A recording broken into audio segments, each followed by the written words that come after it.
Hi, everyone, and welcome back to the Jumping Through Hoops podcast with myself, Hannah Charlotte. And today I'm really excited to be introducing you to, I'd call you a friend actually, who I met online through a coaching group that we were part of, wasn't it? But yeah, I feel so honoured to have connected with you. Mary, okay, I'm going to let you introduce yourself. So first of all, I just want to say this woman is fantastic and you are going to really enjoy this episode. So yeah, tell us who you are and what you do. Hello. Thank you very much for inviting me into this beautiful space, jumping through hoops. I definitely feel like I jump through hoops every single day. My name is Mary Kate Fallon, but I'm known as Mary Kate Medicine. I am a shaman and an astrologer, a leadership coach, and now an author as well. But my biggest role in life is mummy to two little girls, Molly May and Bridget, who are 12 and 8. Oh, yeah. So you do lots of things. You are a woman of many talents. So let's start with because a lot of listeners might be listening and thinking, okay, what's a shaman? What's what is that? So can you tell us a little bit more about what that actually is and how you got into it? Okay. I think the word shaman can either the response that I've had from people anyway in my time, but essentially as I was growing up, I was always into sort of magic and other realms and things like that. But that was sort of seen as a bit of a way with the fairies, a bit crazy, and just a bit of a hobby or a bit of an escapism. Went into corporate, did really well in corporate sales, lived in a very kind of scientific, strategic, energy-based world. And it was always calling me these kind of undertones of people and their energies and who they were. And I started reading the stars, and I kind of just did it for myself, really, as a little bit of how can I find out more about people and how can I give them more guidance about themselves? Mainly, how can I give myself more guidance when I was going through peaks and troughs in my life? And throughout my career, I became a top recruiter. And in that role, I had to interview a lot of people and I had to match a lot of people to jobs. And I found that when I used my astrology, I could match them really, really well. Now, I didn't tell my bosses that's what I was doing because they would have thought I was absolutely crazy. But fast forward, I became very, very good at my job. I ended up leaving that role to settle down as a mother. And while I became a mother, my energy shifted altogether from this high focus, sales, money orientated energy, fast, fast, fast, move, move, move, to a softer, slower pace. And I became absolutely hungry and thirsty for more spiritual understanding. Through that, I kind of set myself off on my own journey, my own curriculum through all sorts of different portals, books, teachers, gurus, you name it, initiations. And I started the path of the shaman, which essentially is someone that walks between the worlds. So somebody that can see both your energy in the 3D world and the unseen energy of different realms. And to put that a little bit more clinically, it's someone that can understand the energy of your body that works, like your blood. We can't always see that, but it works. The heartbeat, the breath, but also the physicality, the day-to-day physicality. And I've been on that path probably for about 12 years now, but more professionally 7. And so a shaman is somebody that can help you see your own patterns, your own inner realms, and where you get to navigate forward spiritually, mentally, emotionally, and physically. Wow. Okay. Yeah. And who do you work with? What type of, is it mainly women? Do you work with women and men? Like who do you work with? I mean, I started working mainly with women, and I could see that there was a lot of women like me that had gone into, let's call them masculine careers. And I call it masculine because what I mean by that is structured, hustle, forward momentum, keep going, keep going, keep going sort of energy. And then either burnt out through anxiety or just exhaustion, or became mothers and found that their energy had changed and didn't want to be doing that anymore. Naturally, who started coming to me when I was just healing, which is what I started doing, healing people, hands-on healing. There was no coaching involved. I say that, that's probably a bit of a lie, actually. I just couldn't help myself but give them guidance of what was coming through. There was a lot of people coming to me exhausted, women. Then what would happen is I started to grow what I was coaching them on, and they would come back and become longer term clients. And then their partners would start to see a difference in them. And they would send me their partners for energy healing, for understanding. So I work with women predominantly. I also work with couples. I also work with men on their own. But the majority of the people that come to work with me have got an entrepreneurial edge to them. They want to create something from their life. And usually that's from a deeper seated energy of wanting to give back. So they might be a CEO in a massive business, or they might be running their own little enterprise. Either way, they've got a heart-centered energy and they want to fully transition into their magic. Yeah. And I've been following your work obviously through the internet. and obviously I spoke with you recently, actually mentioned about the project that you were running a few months ago, wasn't it? But I spoke on that. And actually, do you want to mention that? Because actually people might be really keen to find out more about that. And that was a series, wasn't it, that you were running, and you interviewed various people. But yeah, talk about that actually, because I think that people would be really interested in finding out more. It's a really good space to start. I think so to give it context, part of my awakening and message that keeps coming through me is we are the medicine.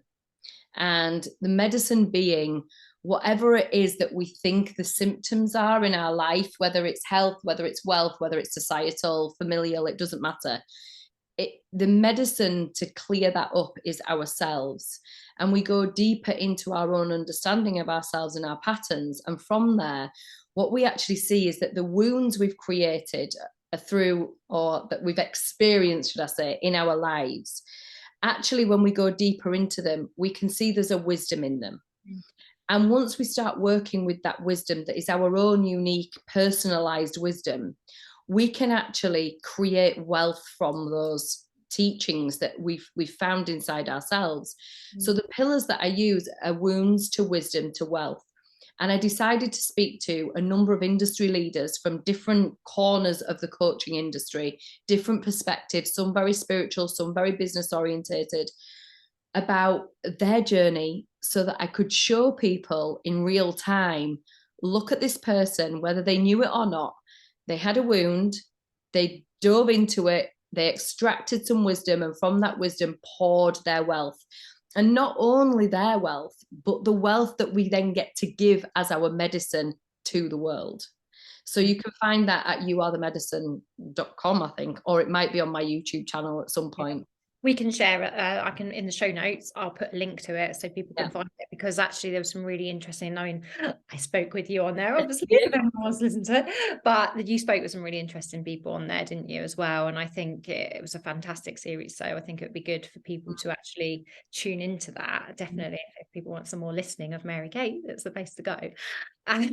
So what I find really fascinating about you is the few times that I've met you is your knowledge on astrology and the stars and star signs. And I know you teach a little bit in human design as well, which I know a lot of people are interested in at the moment, but I'm really interested in the astrology side of things. And how did you actually get into that as well? Is that like a similar thing, really? It kind of tied in at the same time as everything else, or?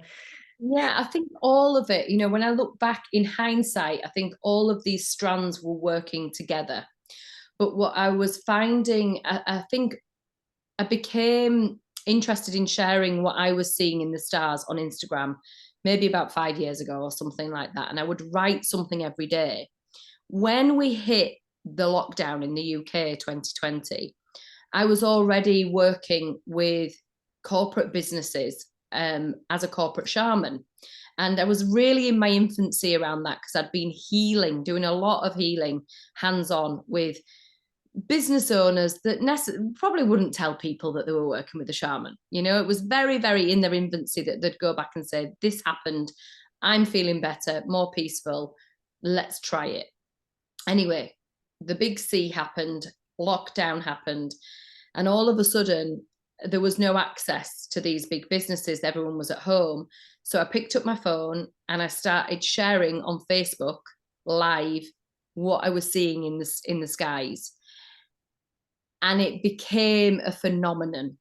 And it pushed me to go deeper and deeper and deeper into my own wisdom, understanding the stars, understanding transits, how people have a blueprint when they're born, and when that blueprint connects with the skies that are happening right now, there's like this incredible movement energy, and you could see it in the friction of their lives at the time.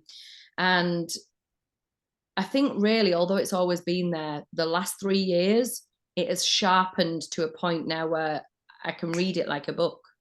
So it's like any language, you know, you practice it enough, you're fluent. Yeah, yeah. And, you know, I believe we all have some gift. We're all born into this world with a gift. And, you know, sadly, some people never get to discover what that gift is. But a lot of the times, you know, people like yourself discover that they've got this gift, and it's almost like the more, it's like a muscle, isn't it? Like you're saying, like the more you strengthen that muscle, the stronger that gift becomes, and the more you get to kind of use that and then share it. Yeah. And I'm fascinated by it, all of, like, you know, astrology. And then when we were recently out for lunch and you were telling everyone their star signs and everything and what it actually means, I've always been really interested in learning more about that. So I find that absolutely fascinating, and I love watching your Instagram. Again, I'll share a link to your Instagram page, but you're on there like daily doing telling us what the stars are doing today and what's happening with the planets, and it's like obviously retrogrades and things like that, which I'm starting to learn more about. But it's brilliant. I love watching my little dose of Mary Kate on Instagram, telling me what's happening today. It's amazing. It's So really handy to have, I find. It's like the weather forecast. You know, it's raining. Okay. Well, we can choose to go and dance in the rain, or we can stay inside. We can take an umbrella, we can put on wellies and a raincoat, or we can go dancing naked in the rain. The energy is still the rain. How you choose to respond to it is your own choice. And I feel like that with astrology. If I can teach people what's happening and what it means, you know, be like saying, there are some grey clouds today. The potential of it raining at 12 o'clock is this. You know, today we've got the Capricorn full moon. This is what this means, and beware of this, or harness it this way. It feels like that to me. And I feel like the more we understand our own personal astrology and the astrology of the time, we get to work with these unseen energies that we're now starting to realize are actually the fundamental foundations of who we are and the building blocks of life. yeah, and that's amazing that you kind of in your corporate job started to kind of make a correlation between like your recruitment and so on, like who would be suitable for things Yeah. through their star signs. Because I suppose, how does human design link with it actually? Because I know a lot of listeners are into human design, and that's kind of the big thing at the moment that sort of people are wanting to know Yeah. more about. How does it all link? Well, firstly, I think human design is a progression. It's a progressional tool, and it's really powerful at the moment for a reason, because we're in an energy where more people are waking up to their own personal energy, and they need a system that's easy to understand. You know, in truth, it's just as deep as astrology, but it's quite simple to understand in the beginning. So it's a blend of astrology, the I Ching, which is Chinese mythology, and energetics as well, and channeled energy from Ra Uru. So basically, this was a system that was channeled and downloaded, but from somebody who had already been very, very deeply into these esoteric understandings of energy. And my feeling on human design at the moment is it's almost like the next popular level for the popular culture. And it's just so easy to say, well, I'm a generator, so I need to respond this way. Or, you know, I'm a reflector, so I get to have a whole month where I reflect on what's happening in my life and then I can make a decision. So it kind of puts you into a box and it's easy to then start to work from there. It's almost like it's a permission slip, but underneath it all, it still is the esoteric wisdoms that we all have kind of picked up from our ancestry. It's just packaged in a really nice way for the time that we're in at the moment. Yeah, that's a good way of explaining. Yeah. But it is all interlinked, isn't it? Basically, it's all very much interlinked. Yeah. You know, humans haven't changed an awful lot since we were created. And this is one of the most powerful things that I see is that and you know, if you go into any of Joe Dispenza's work or any of Bruce Lipton's work, you know, they will say 5% of our brain is conscious. Everything else is subconscious or unconscious. We're running on autopilot all the time. But to be able to employ that 5% takes us to really concentrate. And it's that tiny little part of us that's evolved. Everything else is still exactly the same way that human beings were when we were created or wherever we came from. You know, ultimately, that is the little bit of evolution. And what we're finding is little what's it called, tunings, just tiny little tunings as decades, as you know, millennia move forward, for us to be able to be conscious of that and then actually activate that and move with that. And we're seeing a lot of that in our space at the moment, in coaching and in lots of different arenas, that people are starting to understand how to use esoteric wisdom because we're using new modern language and behavioral practices in alignment with who we are today, so that we can become this new version of the human being. Yeah, that makes sense. Yeah. Oh, juicy. So I want to talk now about your books, because I have your books here and I'm in awe of you. Wrote 3 books. Like most people are just, they write the one. You decided to go for 3. Well, I don't know if I decided. I think it was decided for me, in truth. But honestly, like, because I'm writing my first book at the moment and I'm finding, you know, I think as I'm doing more and more, it channels and downloads a little bit and it becomes easier. You get into a bit of a flow and a rhythm with it. But this it's brilliant. It really is brilliant. And I'm going to let you talk about them, because there's 3 and obviously they all contain different things. And I know there's the one I'm reading at the moment, which is the one I'm starting with, is the Medicina and Men. So what do you think? I love it. It's great, and it's easy reading for me as well. It's easy because I can sort of open up a page and you know,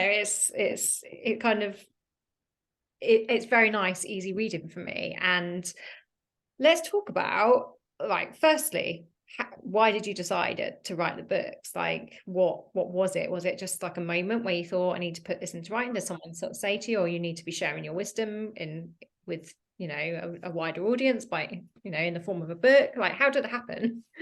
I think, you know, something, I worked with my teacher, my most long-term teacher, for a long time, and he was passing the baton to me. He was giving me a lot of wisdom. I mean, to put into context, my lineage is Irish, it's Celtic lineage, and growing up, I was brought up Roman Catholic, and so to be in the energy of a Roman Catholic family was to not look at things like the stars, to not look at things like earth wisdom. You know, that was magical shite that you did not look at. And it was a bit dangerous and a bit crazy and a bit, you know, get yourself to mass, get down on your knees, do some praying, and then get out and do some hard work. So there was that instilled in me as I was growing up, but I had this esoteric energy all the time. And when I met my teacher, he was teaching Native American wisdom, and I wasn't really into it. I just thought, oh, I'll go along and see how it goes. And actually, I fell in love with this wisdom. It was very, very powerful. And fast forward, being deep into initiations of Native American wisdom for like 7 years, as I was growing, I realized it was exactly the same as Celtic wisdom, and that I had to go on that path to learn it, to be able to come back and apply it to my Celtic roots. And the whole time we were together, I was like, you need to write a book. You've got all of this wisdom, but we couldn't quite pull it into being because it was just so vast. Mm-hmm. And I started writing things for him. And then I spoke to somebody who was in my sisterhood. I'd built a shamanic sisterhood, particularly over COVID. And lots of women used to come, and we'd run coven and circle. And it was a brilliant place to be held and to hold each other. And one of the women that was in there was an editor. And I took her, I said, I don't know what I want to write, but can I just talk to you about it and see what you think? And we had a conversation. And by the end of that conversation, she said, I know what your book is. And she said, let's write about the Four Mothers. And the Four Mothers is a teaching in Native American. So I started writing about the Four Mothers, but I couldn't stop writing. I could not stop writing. And I just carried on and carried on and carried on. And by the time I kind of brought the manuscript and the details to her, she was like, hold on a minute. This is 3 books. This is the Four Mothers. Then this is about the healing industry. And then this is, you know, your relationship with men and the masculine. Let's make a trilogy. So that's kind of what happened, really. I was meant to write 1 book, but if we put it all into one, it would be War and Peace.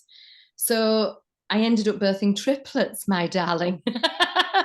And I think so far, like you said, you know, there is an order to them, but ultimately most people pick up the one that's calling to them at any given time. And it doesn't matter which order you read them in, because they're a synthesis of the same energy. So that's how I ended up writing 3. It wasn't because I was like, oh, I'm a clever clogs, I'll write 3. It just came through that way.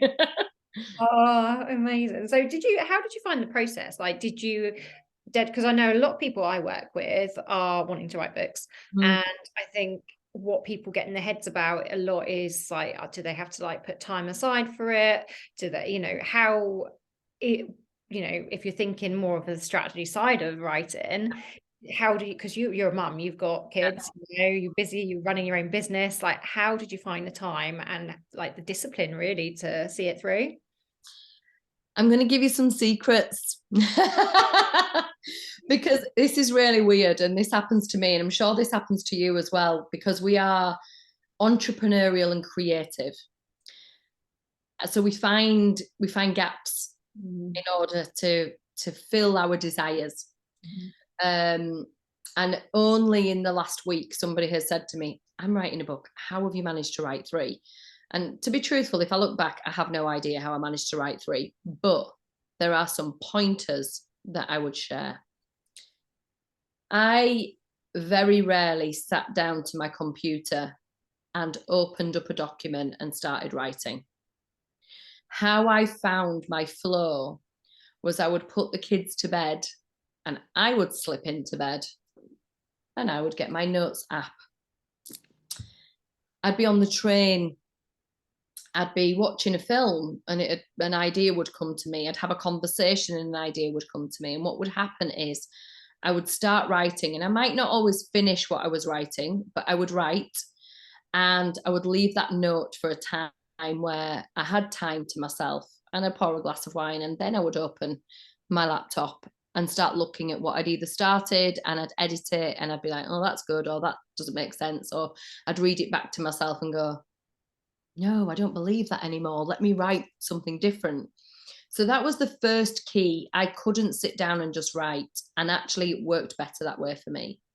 The second is, if you're really interested in writing something and you're passionate about it, get something like Otter or Voice Note and speak out into it, and either transcribe it yourself or have it transcribed and then go back and read over it. You know, we don't live in that society now where it's, what is it, Misery, the film, where you have to go to a log cabin and tie your fingers to a typewriter. You don't have to do that. Yeah. So they're the little things that I would say to get it written. Use the technology we've got available to us. I was going to agree, actually, because that's where I'm writing my book at the moment, and I'm kind of doing the same. I don't find the time to sit there and be disciplined enough to get into the flow state to be able to start, right? Because you've got to go and pick up the kids in 10 minutes. The guy gets up someone's dinner, or someone's spilled a drink, you've got to go and and then you kind of get out. And so actually jumping through hoops. And I found that system, that way, is if something's just come to me, I'll get my voice note up, I'll speak it into my phone, and it will, the Otto app, I think it is it Otto or Otter? Otter, yeah, it's brilliant. Which transcribes it all, and then when I've got time at a later, a point, I can sit there, normally getting ready for bed in the evening, kids are all in bed, and I'll just go through it and correct the grammar and spelling mistakes and things like that. And that's kind of how I have been doing it. So, I think there's not just one way anymore to do things, is there? There's so many ways out there to do it. So, and I think you've obviously, proven that, you can write 3 in a year, being a single mum and running a busy shamanic practice. You can. And I look back at the version of myself that has completed that, and this is jumping through hoops. And you're right, as mums, we've got things that, we're out the door in the morning, back in the afternoon, and there's clubs to go to, that better than anyone. And we've got a summer fair tonight, and you've got to be on Splat the Teacher, and there's all sorts of different things. I don't have time to sit down and write, but I've got 5 minutes while I'm waiting for them in the car park, and I can write something in that time, or I can speak something in that time, and before you know it, you've got a chapter. I wouldn't be discouraged by, the dauntingness of a book anymore. I think it's a powerful way to speak your truth.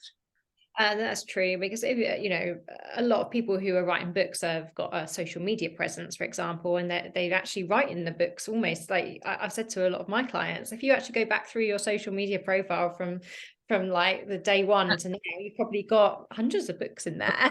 Yeah, absolutely. And some of my posts that were really, really prominent posts that I felt very passionate about when I was writing them have become parts of the book, because they're truths. Some things you write and they're true for all time. Other things are perspectives, and when you look back on them, you can either shift that perspective with your new awareness, or you can allow it to stand, or you can it's a powerful tool, is social media, if we use it intuitively and intelligently. Yeah, absolutely. So let's just talk briefly about, obviously people can buy these books they're available on Amazon, aren't they? Have you self-published? Am I right? Yeah. So you've self-published, and if people want to know how they can do that, obviously get in touch with you. But let's just talk about the 3 books and just give us a quick brief on what they are all individually about. Okay. So, hi, I'm Mary Kate Medicine. So, Shite to Light, this was the book I was always going to write. Shite to Light, what the fuck is healing anyway? Because, working in this industry, I was like, oh God, everyone's like, well, I don't need to heal. There's nothing wrong with me. I'm like, well, I think we're all on a healing journey, love. Come here, let me show you what we need to fix in there. And that's a bit of a tongue in cheek, but ultimately I had so many people asking me, what is healing? What do you do? And really what I wanted to show through the 4 mothers journey, which, you get to meet these 4 mothers in the book, and also the understanding of my story through my shite to light, which essentially is the stuff that is blocking us, the wound, if we go back to the wound, to wisdom, to wealth, and how we can alchemize our energy. So there's a bit of a story narrative going through it, but there's also teachings in there, and there's a lot of tongue in cheek. It's for anybody at all, whether they're interested in healing or not. It's just a really good, easy read storybook that will probably make you think. The feedback I've been getting is, I need to read this twice, once as just a storybook, and another time I need to get my highlighter out. Yeah. So that's nice feedback. The Calling is the second book, and this is who you know yourself to be. It's very much about identity and sisterhood. When we meet the four mothers in Shite to Light, we start to develop our sense of self in the calling. We've already understood what our patterns are, and we, like you and I, we've gone into business, or we're a healer now. And what does it take to be in this industry? What does it take to heal your sister wound? What does it mean to be jealous? What does money mean in this world? And there's a lot of those contemplative energies in there. And then the third one, which you're reading at the moment, Medicina and Men, and that is moving from the maiden to embodying the queen. And it's a transmission, this book. It is a muse. So this has been written, like I said before, alongside the other books, as a moment in time where I'm experiencing real energy with myself and potentially a partner, a father, a brother, a man in my life, a client. And I can see who we are as women, as the maiden energy, which essentially is a bit victimy, moving into our power as women, whether that's through being a mother or whether that's through being the queen and owning our sovereignty, but seeing the dynamic of how many times we give our power away to the masculine because we believe that they're stronger, or they've got the validation tool. So it's a bit raunchy, a bit sexy, and again, it's the one that a lot of people pick up first, in truth. So they're a beautiful, I like to call them a bit of a kaleidoscope. So it's the same story through different eyes. Yeah, amazing. And as I say, I've only started this one, the Medicina Men, which is what I called. I was definitely called to sort of pick up first, but I can't wait for the other two as well. So where, obviously I've mentioned Amazon. So yeah, can people find it on Amazon, or is it via your website? Can they follow you on Instagram, for example? Where can they find information on where they can purchase these books? Okay, so Amazon, self-published, just amazon.com or .co.uk. Search Mary Kate Fallon, Fallon, and you will find the three. Barnes and Noble and Waterstones also sell them online for different areas of the US. And Mary Kate Medicine is marykate.medicine on Instagram, is where you'll find my daily astrological reels.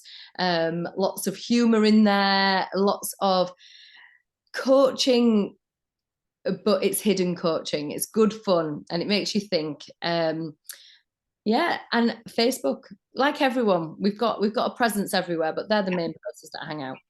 We'll pop it all in the show notes anyway. Yeah.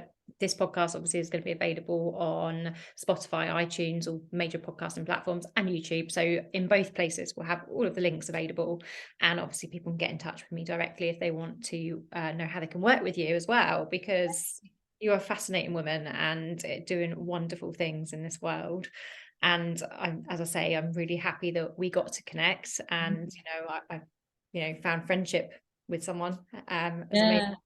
So yeah, thank you so much, Mary Kate. Honestly, this has been a great episode, and I think people are going to really enjoy reading your books, and I hope everyone goes out and buys a copy. So thank you so much for coming on and chatting with me today. Is there anything else you kind of want to wrap up with? I love some of your quotes. If you've got something you can pull out the bag.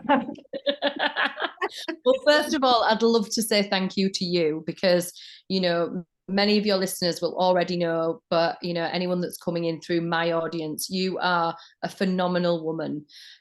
Again, go back and have a look at the interview that we did, because it really gives rise to your story. But essentially, a powerhouse, another woman with children that is finding her divine feminine and her divine masculine partner, working through the healing energy into this elevation energy, and really showing other women and other men how they can do it too. You know, a like-hearted teacher. I love that. So thank you so much. And it's an honor to call you a friend. It truly is. So what I can leave you with, everybody, is, don't dwell in your shite. But one of the things you'll find is if you sit in your shite too long, you'll stink. So you're better off letting yourself get a good wash, clean it off. And I found the best way to do that is to have a good laugh at yourself. Because if we are the medicine, laughter is the best medicine. Oh, absolutely. Don't take yourself seriously, because there's nothing fucking serious going on here, guys. And we're all going to end up naked and dead in the end. Sorry to leave it on such a note. But if you can't laugh at that, enjoy the time in between. We are the medicine. Totally. Oh, I love it. Thank you. Thank you so much. I love you. Thank you. Thank you. Mwah.